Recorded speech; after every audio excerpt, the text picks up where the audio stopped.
Bonjour, bonsoir.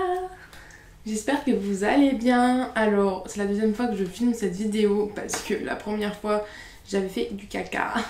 Et enfin, c'était au niveau du son, sinon il serait décalé. Du coup, je me suis dit, bah vas-y, refilme la vidéo.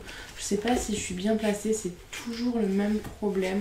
Je sais pas si je suis bien placée, si je suis assez près, si je suis trop loin.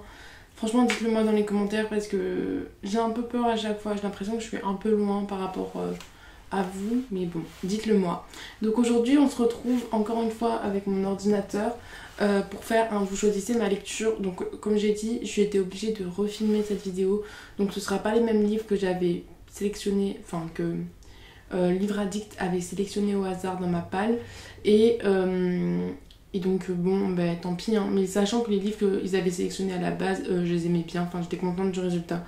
Donc j'ai pas fait ça juste pour changer les livres, de toute façon si je l'avais fait, j'aurais pas refilmé toute la vidéo. Voilà, et de toute façon je l'aurais pas fait. Donc en fait le principe c'est que je vais piocher au hasard 3 livres sur Livre Addict dans ma palle. Et sur ces 3 livres vous allez choisir quelle lecture sera dédiée au mois de juin, que je devrais lire en juin. Et à la prochaine vidéo, je vous ferai la revue sur le livre que j'ai lu et je vous donnerai, je ferai la lecture de 3 autres bouquins. Donc c'est un challenge, je sais pas si on peut appeler ça un challenge, mais c'est une vidéo que j'ai vue sur la chaîne de Louise Rêve ta vie en lecteur. Et donc je me suis dit ce serait sympa et ça me forcera un peu à lire peut-être des livres qui sont dans ma balle depuis un peu trop longtemps. Donc on commence avec le premier livre. Et donc le premier livre c'est... Ah, un livre que je me sens pas du tout de lire, je vais vous le chercher. Alors c'est pas que c'est pas un livre que je me sens pas de lire, mais c'est que je l'ai acheté en vide-grenier et la meuf elle était là en mode mais c'est trop bien, c'est la saga de mon enfance et tout, franchement trop bien. Et j'en ai jamais entendu parler, c'est chez The Time Readers, je sais pas, j'ai un accent d'anglais de merde. Donc publié par Alex Caro, l'auteur me dit un truc. Et donc ça parle de temps... En vrai ça a l'air bien, je suis en train de relire le résumé. Alors, Liam O'Connor aurait dû mourir en mer en 1912. Maddie Carter aurait... 1912, c'est pas le Titanic? Je sais pas. Je crois que c'est le Titanic 1912. Maddie Carter aurait dû mourir en avion en 2010. Et Sal Vikram aurait dû mourir dans un incendie en 2026. Mais à la dernière seconde, sauvés par un homme mystérieux, ils ont échappé à leur destin. Désormais, les 3 adolescents vivent en marge de l'histoire, au service d'une agence dont nul ne connaît l'existence. Leur nom, les Time Riders.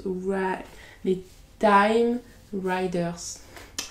Leur mission, empêcher que des voyageurs venus du futur ne modifient le passé et ne détruisent notre monde. Il y a 9 tomes. J'en ai 4, je sais pas si vous pouvez voir. Ici, j'ai les 3 autres. Donc je les avais achetés pas cher au vide-grenier. Donc voilà, ça m'a l'air pas trop mal. Ça parle de voyage dans le temps et tout. Donc ça a l'air plutôt bien. Je suis pas sûre qu'ils soient... Enfin, ça dépend des autres romans choisis.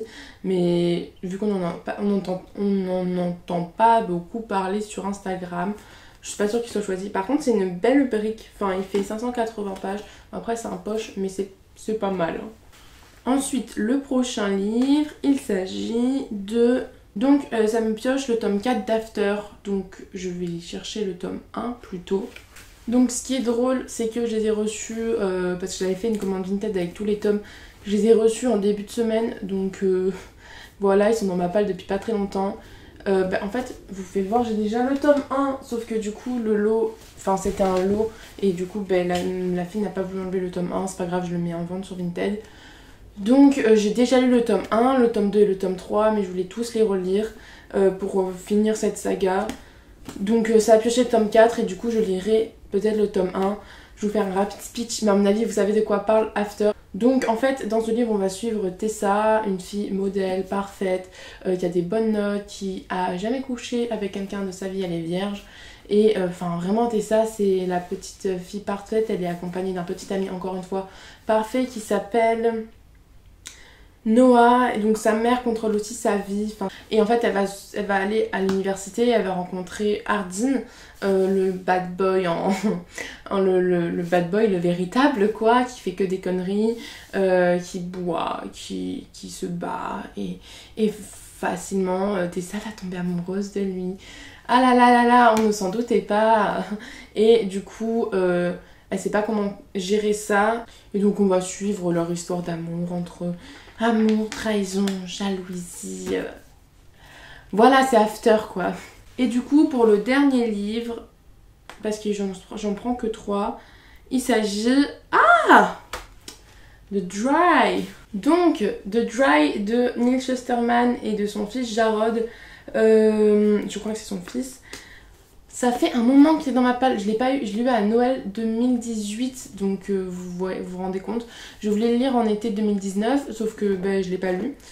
Et du coup, j'ai envie de le lire vraiment parce que j'ai jamais lu de Neil Shusterman.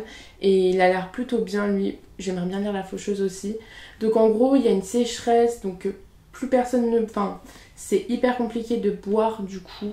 Enfin, il n'y a pas beaucoup d'eau. Et donc, on va suivre une fille apparemment et son petit frère qui vont devoir du coup survivre dans cet univers, enfin dans notre monde maintenant, dans notre monde d'aujourd'hui où il n'y a plus d'eau en fait, tout simplement.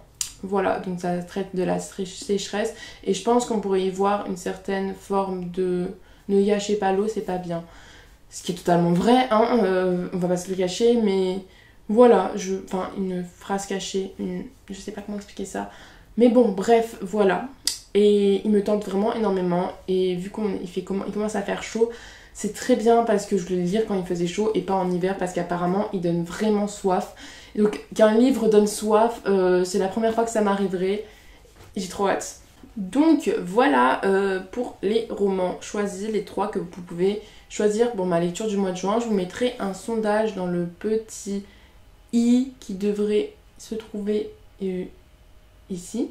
Ou là, mais je pense que c'est ici. J'aime bien faire des statistiques pour voir lesquels seront choisis en premier, enfin faire un ordre. En vrai, j'hésite entre After et Dry pour savoir lequel je vais devoir lire en juin. Je pense que ce serait plus After dans un premier temps. Ensuite, peut-être Dry et enfin Time